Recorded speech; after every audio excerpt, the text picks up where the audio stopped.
Hi, I'm Matt E.G., Director of Forecasting and Modeling at GSMA Intelligence. Welcome to our latest webinar, Is the Industry Moving Fast Enough on Standalone 5G? Now, this webinar is part of our quarterly Open for Debate series, where we look at the latest challenges facing our sector with experts from within GSMA Intelligence and contributions from leading voices across the industry. Today, we'll answer some key questions. Firstly, on deployment. Now, Standalone has been available for a while, but deployments are still limited, so we need to understand why that is. Secondly, what does the industry need to do to support these deployments? And finally, there has been a lot of hype about Standalone, but what can it really deliver? First, you will hear from Tim Hatt, our Head of Research and Consulting, and he's going to look at Standalone 5G within the context of 5G as a whole. Next will come Radhika, who's going to speak about the latest numbers on Standalone 5G from our database.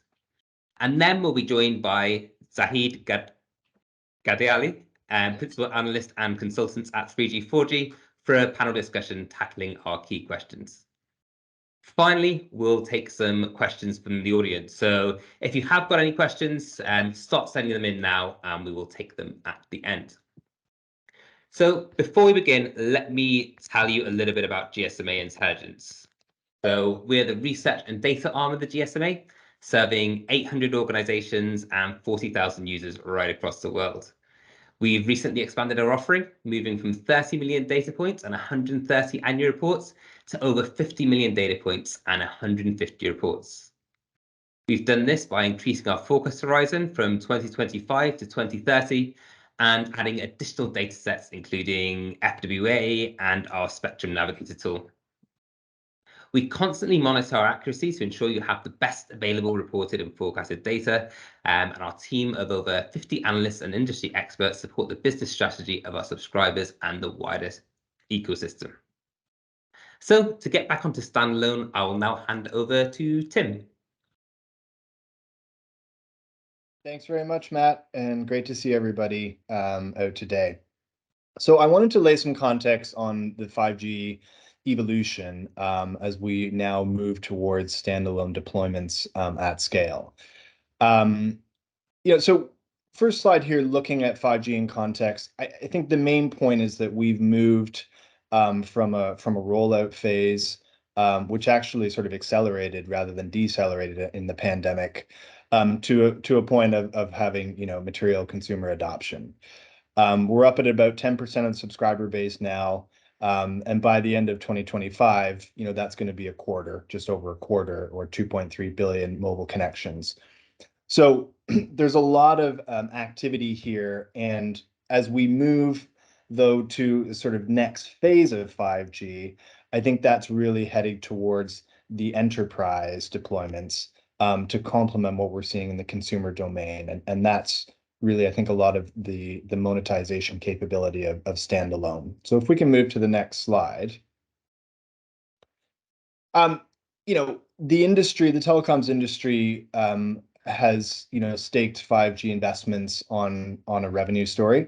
That's the primary, of course, deployment rationale for it, which is in the consumer domain and enterprise domain going to sort of be realized in different ways.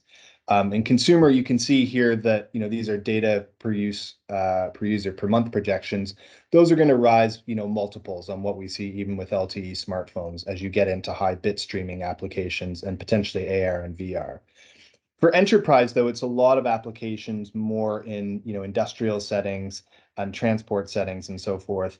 That is largely incremental and new to what we're seeing from the industry so far. So a big monetization prerequisite here, but different ways for doing that in consumer and enterprise across the industry. We can move to the next slide. It's always an interesting question to ask with each passing generation of mobility. How is it different from everything that's come before it? With LTE, the main change on 3G was that you could start streaming videos on your phone. That was a transformational use case, which has really been profound in terms of how it's changed the data that networks carry, as well as all of the services that you can offer. In 5G, on the consumer side, I think we've talked about, augmented reality and VR and other kind of content use cases. But when we get into the enterprise, what we're seeing is, a lot of applications that depend on that low latency that 5G delivers, the sub 10 millisecond.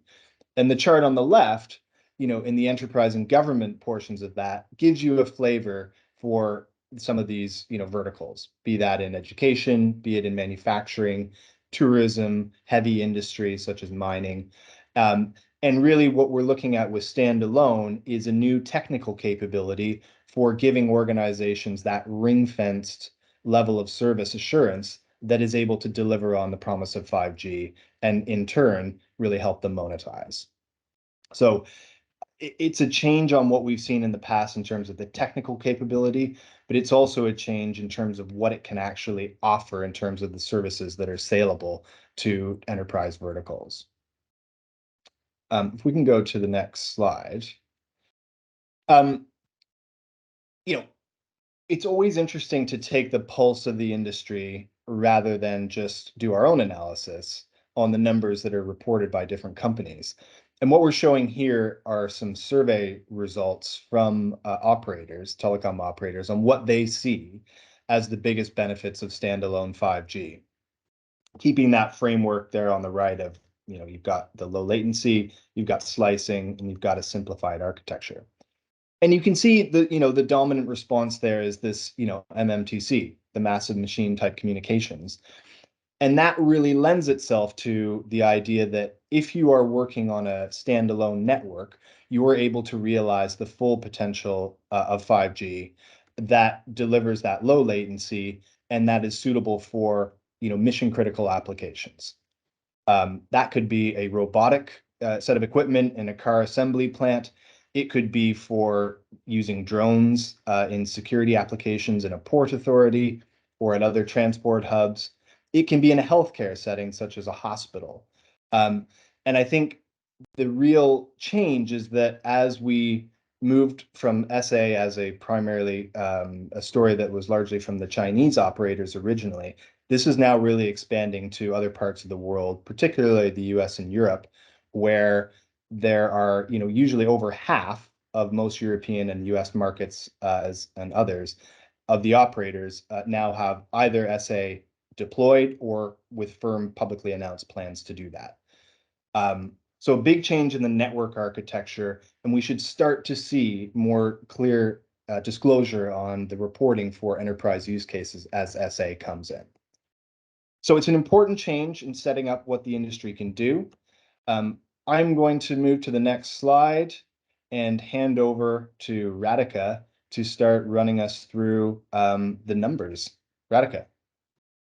Thank you so much, Tim, and thank you for sharing interesting insights into why we are talking about SA networks in first place today, why this topic overall matters, and how the promised capabilities of 5G in reality are about the capabilities of standalone 5G.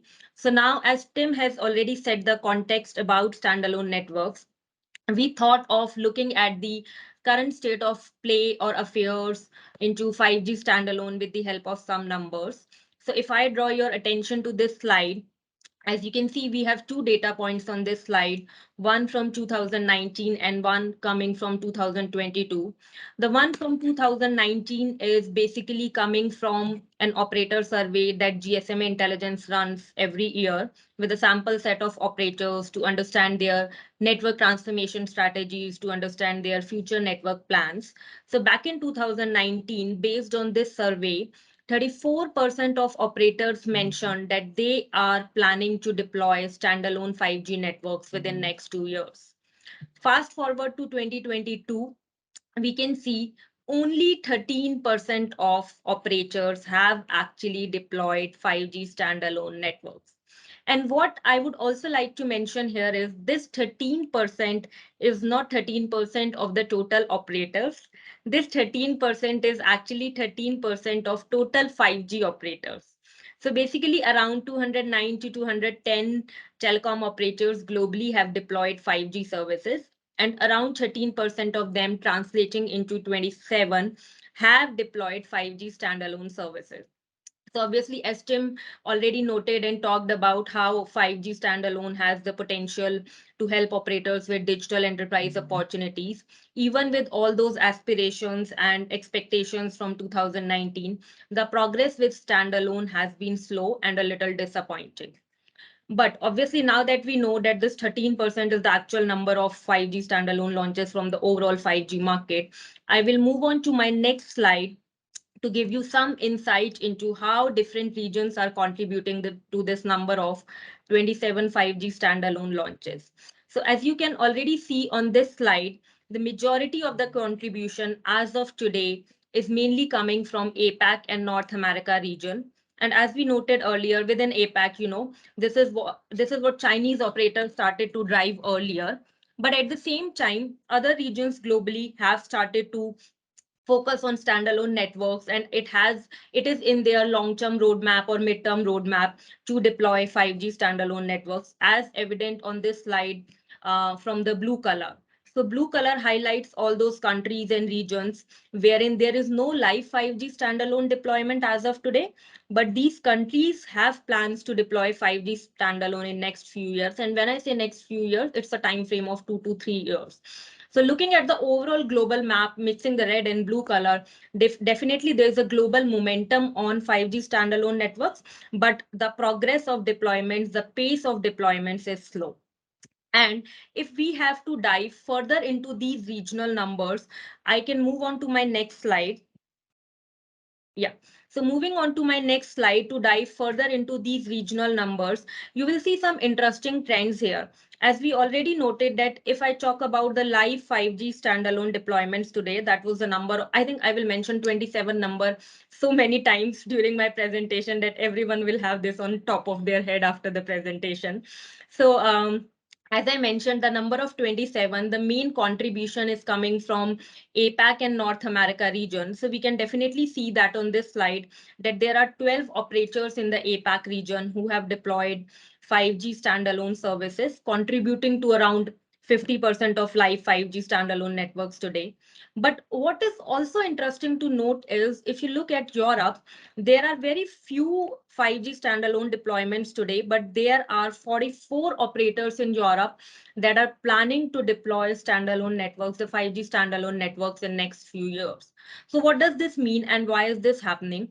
Obviously, it speaks to the varying near-term differences in priorities of region. APAC obviously is focused on both consumer and enterprise side right now, and the benefits of standalone are mainly marketed towards opportunities in the enterprise segment. Whereas in Europe, I think the first focus of operator was to tap on the consumer segment, and the main requirement from consumer segment is enhanced mobile broadband, higher, faster speeds, which a non-standalone architecture is able to deliver. Now, gradually moving on to tapping the enterprise segment also, the European operators definitely have plans in place to deploy standalone networks in the coming years.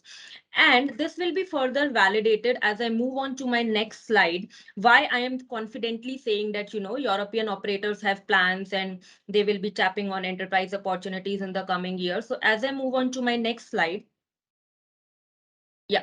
As you can see here that while APAC was leading in terms of 5G standalone deployments, Europe is the region leading in terms of actual 5G network deployments or actual 5G networks. So the blue bars on the chart that you see are the number of 5G launches from operators in different regions.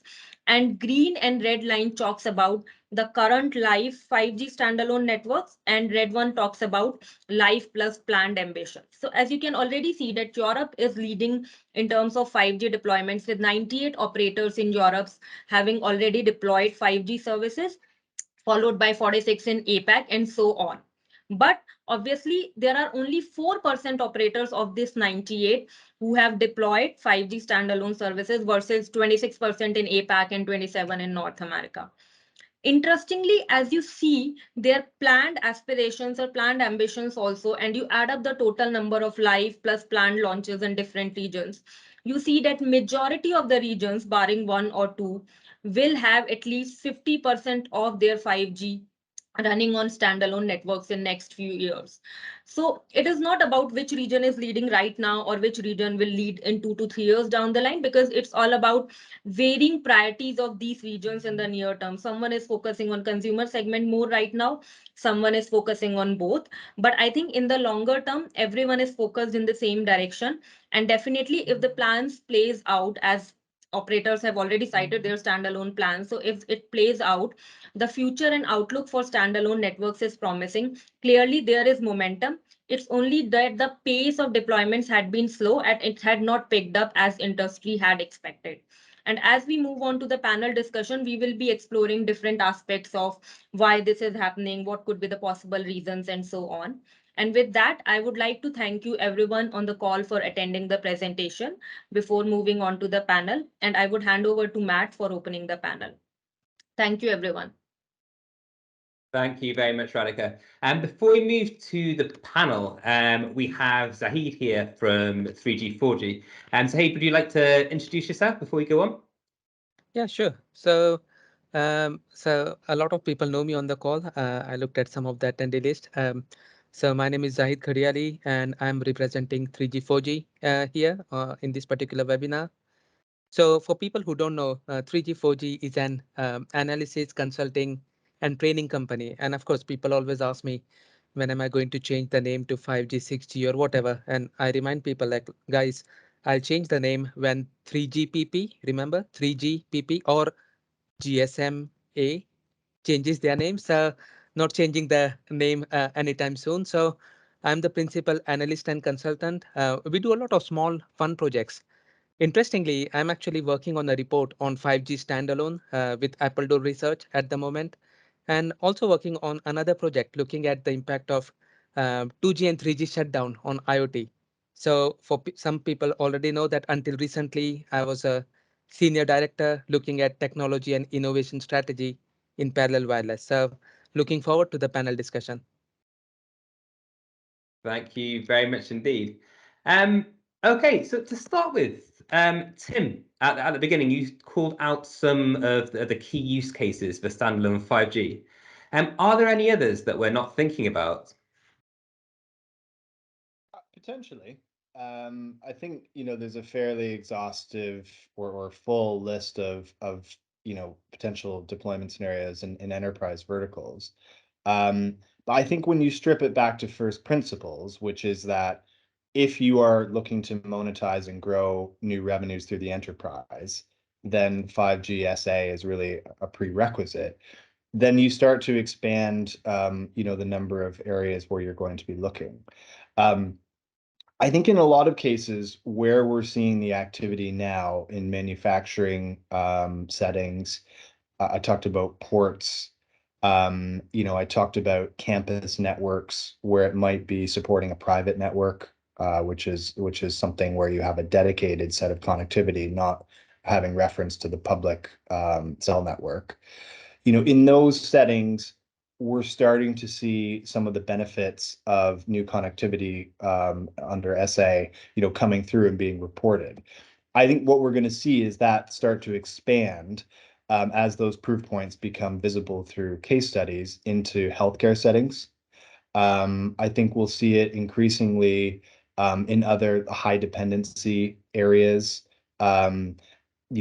emergency response, security, where you need to have that ultra low latency and many objects being united under a sort of connectivity, mesh framework there, where SA with its own dedicated core, rather than relying on an LTE network, is purpose built to serve those use cases. So I think it's not so much a whole range of new industries that people haven't thought about. It's rather that we're really starting to just scratch the surface of what's possible in each industry, and you're going to start to see deployments, I think, accelerate in the ones that haven't yet sort of matured, certainly in the second half of this year and into 2023. Thanks, Tim. Any others that we're forgetting? Radhika, Saeed? If I can jump in. I think one of the features which is quite interesting and maybe not very much for the public networks, but for private networks would be the network slicing. So, where you have complete control when an enterprise or whoever is deploying a private network, where they have a complete control of the network and they decide who the users are, how are they actually going to create the slices, and what benefits will they bring. So that's another interesting area we should highlight.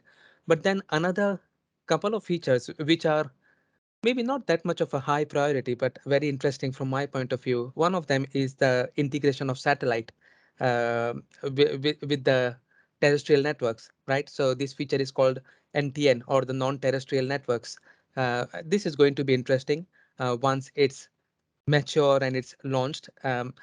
We can always debate whether how much of it would be monetizable, etc. And the other one is what we call as the WWC, or the wireless wireline convergence, which is the access, the core becomes independent, the services become independent of the access. So rather than at locations where you don't have cellular connectivity, you can use Wi-Fi the same way. So you can use the core services, right? Because today, when you switch on the Wi-Fi on your phone, unless of course your operator allows, Wi-Fi calling, you cannot use core services. But with WWC, all these features become native. So it doesn't matter what kind of access you have. And if this thing works, just imagine how we can actually expand it going further. We can have more access technologies. Like I'm thinking, very radical. So maybe even LoRa could be part of the access network, or Bluetooth. So from my point of view, these things are very interesting, and I don't really know how it's going to work out. But just wanted to throw it out. Yeah, just to add on to that, obviously, not adding anything new in terms of content here, but an example. So, recently, I think yesterday or day before yesterday, there was a news on Telefonica and Ericsson teaming up to test end-to-end automated network slicing on 5G standalone network. And I think the entire orchestration time on this was 35 minutes. So this is just an example of the capabilities of standalone network and how it can enable the network slicing in such a less time, how you can siphon off slices for respective use cases. So obviously, considering these technical aspects, there will be number of new use cases emerging in different industries. So as I said, I'm not adding on to the content here in terms of use cases, but more of an example in terms of what industry is doing, because this is a very, very latest development. This came out yesterday or day before yesterday only. Cool. Thank you, everyone. Okay, so for the next question, standalone 5G has been with us for some time, but looking at Radhika's numbers, we really haven't seen the numbers that we'd really be expecting by now. Why do you think that is? I think I can take that one, as you said, looking at Radhika's numbers. So maybe I can take that one and try to justify my numbers. So on a more serious note, obviously, if I have to answer this question, I will look at two key elements here. One, there is always a lot of there's a lot of argument and debate in the industry about the perceived ROI around any new generation technology. So you start talking about open RAN, you start talking about standalone networks, any new generation technology, there is always a debate and argument about what is the perceived ROI. And my response to that is it is more like a chicken and egg situation. If everyone continues to debate around, what is the perceived ROI, and before looking at the actual use cases, why I should be investing into this, I think there will never be use cases or examples for people to see. So people have to actually venture in. So if you continue to hide behind, I do not know what will be the perceived ROI, there will never be checkouts, or there will never be first movers, and there will, the new innovations and new technologies will never pick up pace. And the second one is, I would actually divide this into consumer and enterprise section. As to, I will try and explain with the help of consumer segment and enterprise segment as to why I believe this possibly has picked up at a slow pace. So looking at the consumer section, the main focus area of consumer segment right now is faster speeds or enhanced mobile broadband capabilities, which telcos are able to deliver on a non-standalone architecture as well. Until now, there was a lack of use cases on the consumer side that probably demands these capabilities of ultra reliable, low latency, or higher throughputs, or lack of use cases that will demand network slicing and all those things. But now that we have started to talk about web3, we have started to talk about metaverse worlds, and there are use cases emerging in the form of cloud gaming, and as the concept of metaverse will pick up, there will be more use cases. I think there will be a requirement of standalone networks to serve consumer segment also, and that will probably push telcos a little more to deploy standalone networks at a faster pace, or there will be more telcos joining the joining the list of standalone network deployments. Coming to enterprise side, so I think the 5G story was always about monetizing the 5G capabilities from enterprise opportunities and unlocking the new revenue streams from enterprises with the help of these 5G capabilities. Having said that, when what we have observed with the help of our data and researchers, when telcos launch their respective 5G networks, their first focus area was always on consumer. Irrespective of the story that 5G will be about enterprises, the first focus area was always consumer. And now, having established their foot into the consumer space, telcos are now working to enhance their coverage and capacity of existing 5G networks and bringing in the newer generation of technologies in their network architecture. So telcos have now started to gradually move into the enterprise space, the digital transformation of enterprises, and that is now when we will see standalone deployments picking up.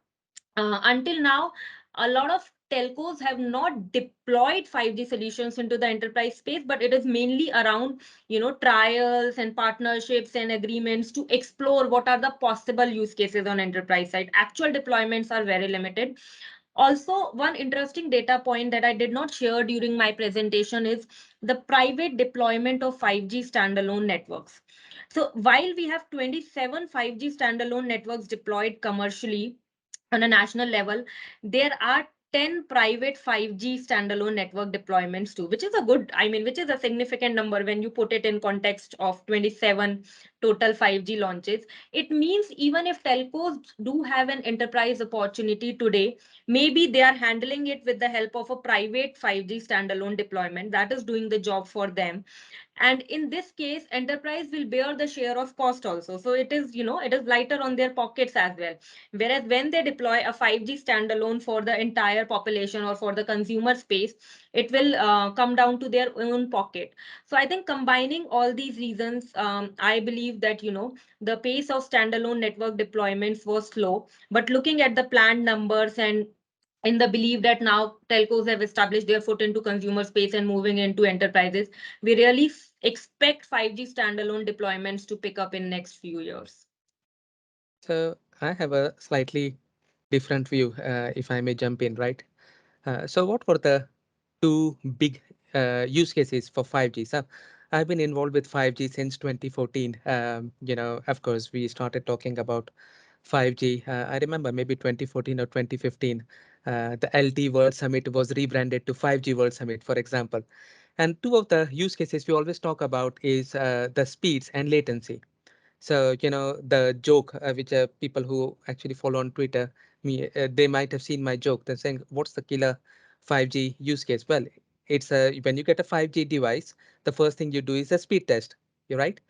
And what happens, because right now, today of NSA, we can use the operators can use their LTE spectrum. So, you have the dual connectivity, combine the 4G spectrum with 5G spectrum, you can give better data rates. When you move to standalone, some of these advantages will go away. So let's say somebody is delivering a standalone 5G, but they have lower data rates, and then the other operator might shout like, "Hey, we have better data rates than that particular operator." So that's one of the point.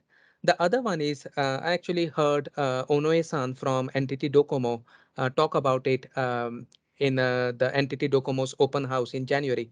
What he said is like, they were very keen on the low latency part of the standalone networks, but then they realize as they deploy more data centers and edge computing, edge nodes, the latency is already gone down significantly.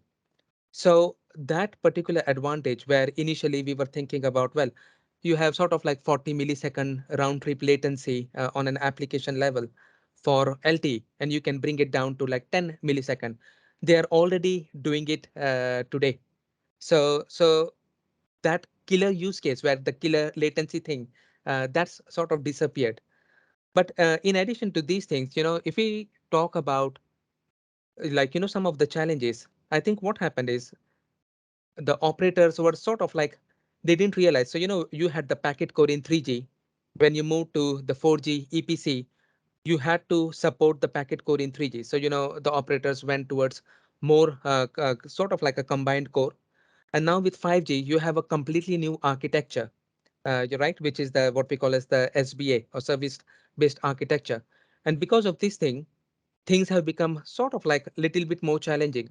There are so many risks, and some operators are not sure. There are technical challenges that need to be solved, and private networks is one of the way. So if you deploy standalone private networks, you can iron out some of these issues, and that is why operators want to see more data points. So you have private networks, right, standalone, and then you can actually sort things out.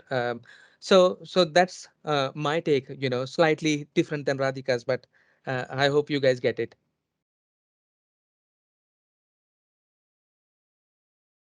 Thanks very much, Zaid. Tim, did you have anything to add to that one, or should we move on? Just, I think, Radhika and Zahid have covered it extensively.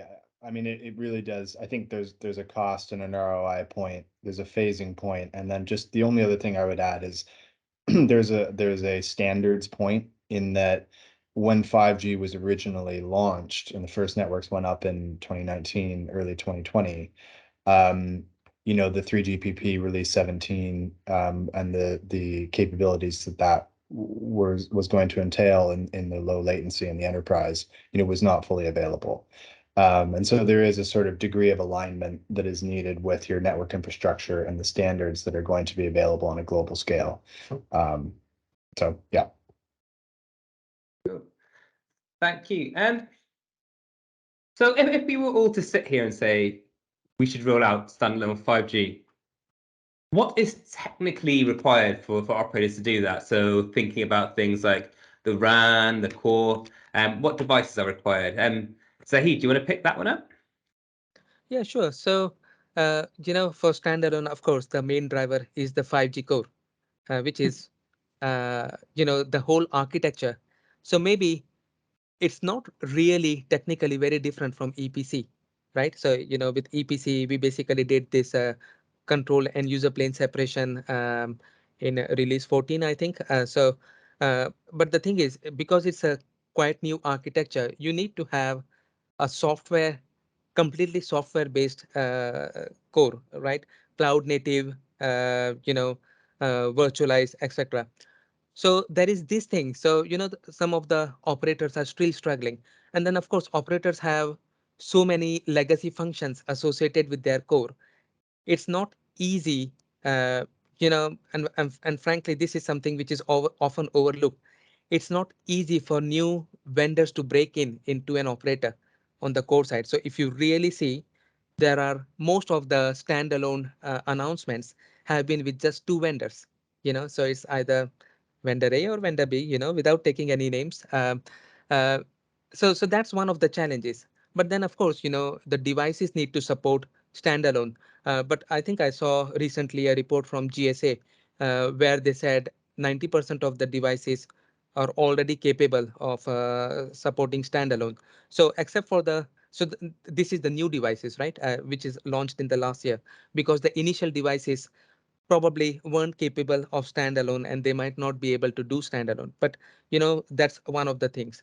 Um, so then, yeah, so I think the real challenge comes is, like, as I said, right, if an operator rolls out standalone, so there are two approaches. So you either give not the best data rates, as compared to non-standalone, but it's a simple approach. The devices are using less energy because they don't have to worry about two different networks, all those kind of things. Or do you basically start spoiling the LTE experience slowly by refarming some of the LTE spectrum to 5G? So there are all these different approaches, and the operators need to decide how they are going to do it. But that's my take on this. Okay, thank you very much indeed. I think we'll do one more question, and then we'll move on to the audience question because we want to make sure we get as many of them in as possible. So just finally, I'll just come to you one at a time. What is the one recommendation that you would make to the industry right now? So whether that be operators, regulators, vendors, or somebody else. Who wants to start? Let's go with Tim. It would be to act sooner rather than later. And the reason for that is that there is a payback period of several years potentially to recoup the capital investments you put into standalone networks. But done well, this really is kind of a key linchpin of the revenue growth story. So I think what we're going to see is operators deploying at a small scale first in specified areas, measuring the impact of that, and pending the results, begin to scale up SA to a larger footprint across their operating country. Be that in the UK, the US, India eventually, or wherever. But it is, if you wait, then you're in a position of potentially ceding first mover advantage, and missing the opportunity. Cool. Thanks, Radhika. Recommendation to the industry? Sure. Tim said that it's better to start working on it right now. I would say it's more for vendors and operators both. So I think vendors, uh, part of this has to be blamed to vendors also, because their solutions and their marketing messaging also had been around enterprise benefits on the enterprise side for standalone networks. So I think vendors should be working together with telcos to explore the use cases and benefits on the consumer side also. As I mentioned earlier, that we already foresee and expect a lot of consumer use cases coming in picture, especially with Web3 and metaverse worlds, and especially with cloud gaming picking up, that will require these 5G capabilities that standalone networks will support. So I think don't be too focused on just enterprise related opportunities or deployments or benefits. I think working vendors and operators working together to explore the possibilities and benefits on the consumer side also, that will be my recommendation. Thanks. Finally, Said, what about you? Yeah, so I agree. I think it's mainly the operators who are going to be driving these deployments. Because I think the vendors are, if you're thinking about the core vendors, they are sort of ready, right? And the device vendors, they are also sort of ready. But until you deploy, you're not going to identify all the issues. And every network is so different, so you can't say like, well, because these three operators have launched it, we can do it as well. They'll all have to start slowly and then see. But then the thing is, one of the things some people might know, I used to collect adverts, the 5G launch adverts from different operators. So think I have a collection of around 100 of these. And even when the operators launched, they had like they showed the vision to their people saying like, oh, 5G is going to be so awesome if we have holograms and things like that. But then the thing is, you can't really do these advanced services until you do standalone. So you have to start, and you have to see like, what are the issues and identify and solve. Because the more you wait, well, you're just going to keep waiting. So Great. Thank you very much. Okay, so at this point, we'll move on to the audience questions. If you've got any more questions, then just keep putting them into the chat. Any that we don't get through today, we'll try and get in touch with you by email, just to let you know.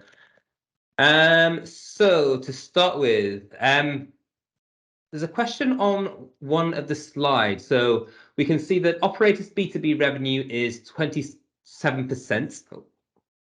by 2017. So how are these B2B services delivered without 5G standalone? And does this imply that 5G standalone isn't always required? I can take Okay. that. So Everybody wants to take that one. I'll just quickly go and then Radhika can come in. I mean, I think the first point there is that B2B number will vary depending on the company. You know, for the top 20 carriers, it varies between about 20 and 40% of revenue. A lot of that will be legacy B2B connectivity revenue, services we all know and love from, you know, 15 to 20 years ago. What's changing now, though, is that you're bringing in more advanced, you know, 5G services, edge, cloud, you know, partnerships with hyperscalers to realize that. And it's in that growing that share of revenue that's B2B that the 5G standalone is really important to. So yes, there are parts of B2B that do not require 5G standalone or frankly 5G anything. But when you look ahead now, a lot of the growth trajectory is predicated on this type of network. Sorry, Radhika, did you want to come in on that as well? No, I think just building on to what Tim said. So, I think he has already covered 50% of what I wanted to say. So, just building on to that, this 27% number that we are sharing from one of our reports is actually based on a limited set of operators who actually release their business and consumer revenue. So, it's based on a very limited set of operators, but they command a very big share of the overall market. And these operators actually overlap with the ones who have launched 5G standalone services.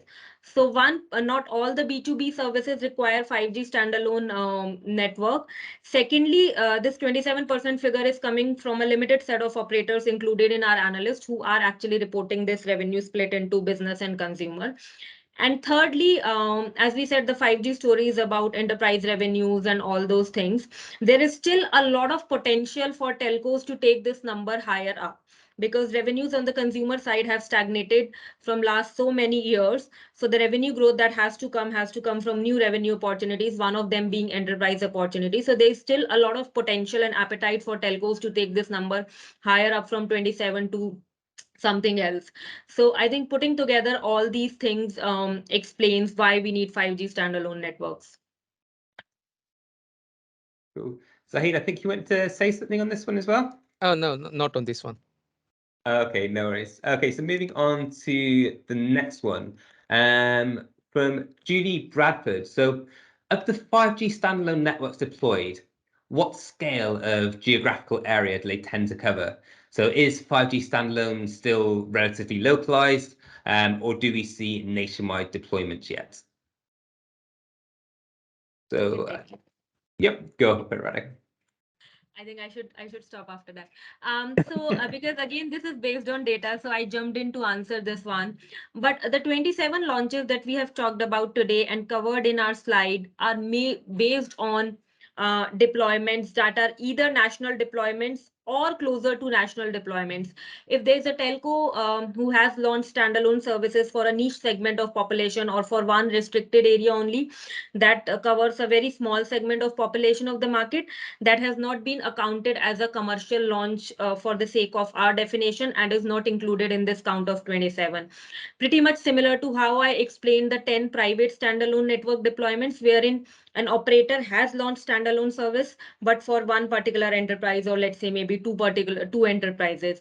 So this 27 will indicate only those telcos who have either launched nationwide standalone networks or closer to nationwide. Great.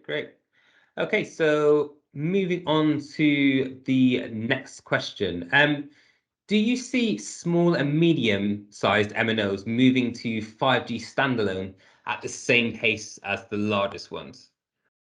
So I guess the question would be, do we see it now? Do we see it at any point in the future?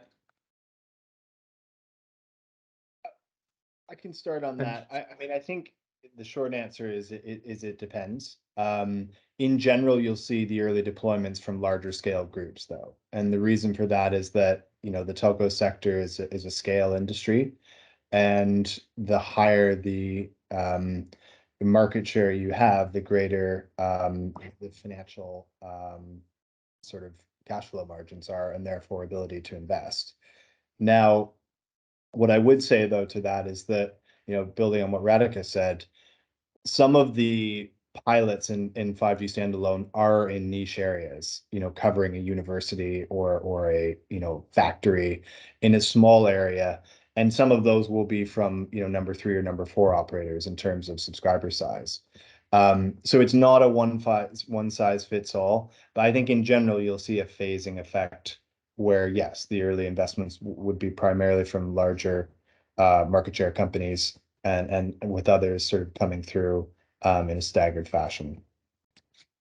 So one of the things I might just add is also if there are some greenfield operators, they might actually go for a standalone. So the example I can think of is Rain in South Africa. I don't really know how big their current deployment is, but when they announced, because they are 5G only, they announced as standalone. And there are others. So I'm not really sure, but I think Dish is also going to do a 5G standalone, right? And the same thing with Rakuten Mobile. So that might be, one of the ways. So if you are a 4G only operator, or if you are going to do just 5G, just go for standalone. Cool. Makes a lot of sense. Okay, so we've had a question about terminals for standalone 5G. So are there any comments regarding terminals supporting standalone 5G? There's feedback from the carriers that there are not enough terminals enabled, and this is slowing down the demand and adoption of 5G standalone. So I know, Zaid, you mentioned earlier on that around about 90% of devices are now standalone enabled. Do you have any further comments on that? I think it's a So yeah, a lot of terminals, basically they have to be software enabled. And as I said, because there are some challenges, right? So especially when you think about, like, say, for example, the voice services, are we going to have the voice over new radio? What's the roaming agreements, things like that? Um, because all networks are so different, I think this will have to be enabled on a network to network basis until we reach a point where you could basically just enable it by default. So I still have in UK, right, we still have some problems with, if you buy a device from an operator for 4G, and you move the operator, your VoLTE might not work. You might move on to a what we call as the CS fallback, so either 2G 3G calling.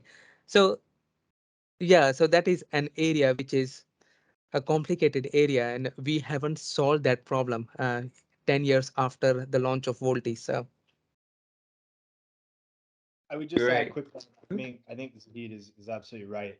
I think the other area, just pivoting away from consumer for a minute, is that there are still a lot of enterprise devices, be that, drones or robotics or guided vehicles in factories that are in their infancy, and where a lack of availability is choking off take up. So there's a bit of a chicken and egg scenario here where you need the devices to allow the service to run, but you need the networks and the standards to allow the devices to work. And I think that story is yet to play out.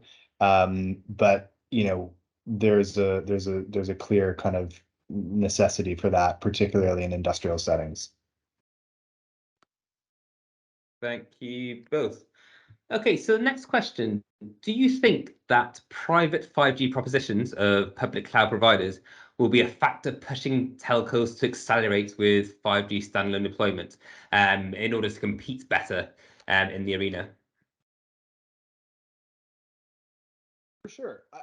But I mean, I think this is an interesting question because it kind of gets to a competitive change in how, telcos work with Google and Amazon and Azure and Alibaba and other global scale data center companies, hyperscalers, in that this isn't really I mean, yes, there is direct competition, but a lot of this is partnership activity where, carriers are working with these companies on private 5G networks and linking that into a cloud, native environment, particularly in enterprise settings. So I think what's really accelerating progress in driving SA is the need to grow revenues, and that happening in the enterprise space. Of course, there's competition from hyperscalers, but this gets to the point of moving sooner rather than later through partnerships is often the way that we've seen it going. Yeah, I agree. Actually, the enterprise is like a sort of the case where we will see a lot more hyperscalers, whether they are working in partnership with vendors or in partnership with operators, right? Because a lot of private networks might not have much operator involvement, as long as you have sort of like lightly licensed or unlicensed spectrum available. But the thing is, as far as public deployments are concerned, uh, as I said, right, the each operator's whole core deployment is so complicated.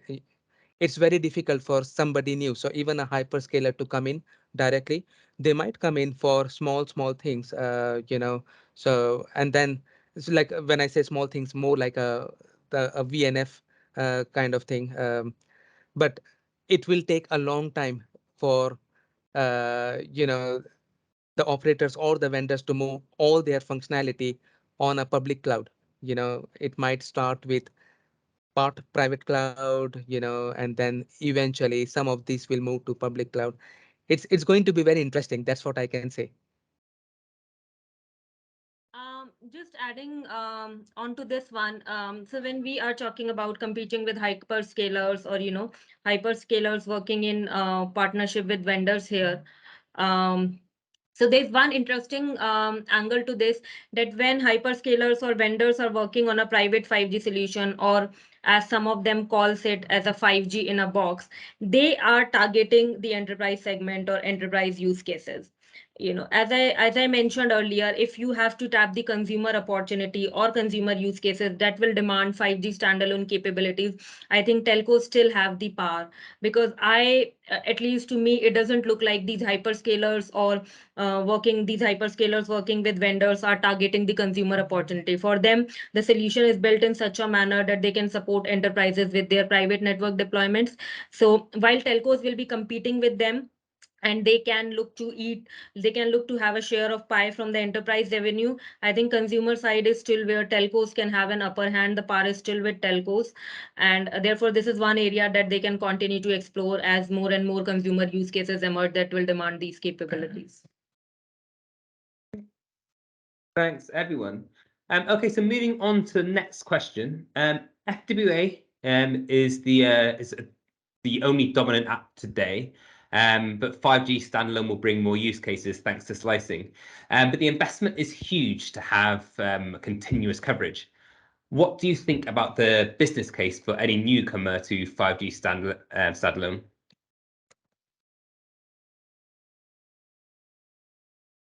So I'm not sure. Did you say FWA, like fixed wireless access? Yeah, so currently FWA is really the dominant use case for 5G. But obviously with standalone 5G we'll have a lot more use cases.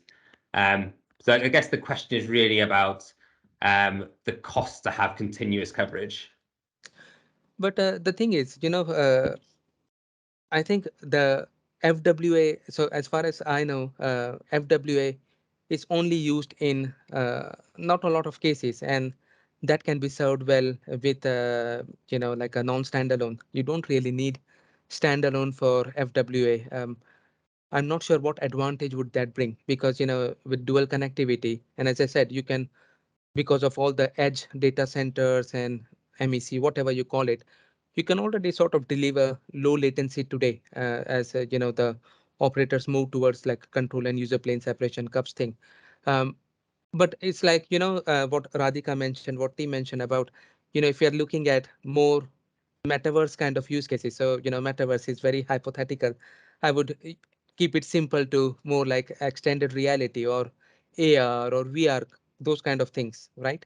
More like AR, because when you're outdoors, you're going to do more of AR. You're not going to put a VR headset and get run over by a car or a bus or something. So, but if you want to really experience some of these things, you want lower latency, and that is something 5G standalone can bring. So non-standalone, you can do these things too, but it won't be as seamless or as fast as a standalone. But there are many use cases, right? I think Tim mentioned about the drones or the UAVs.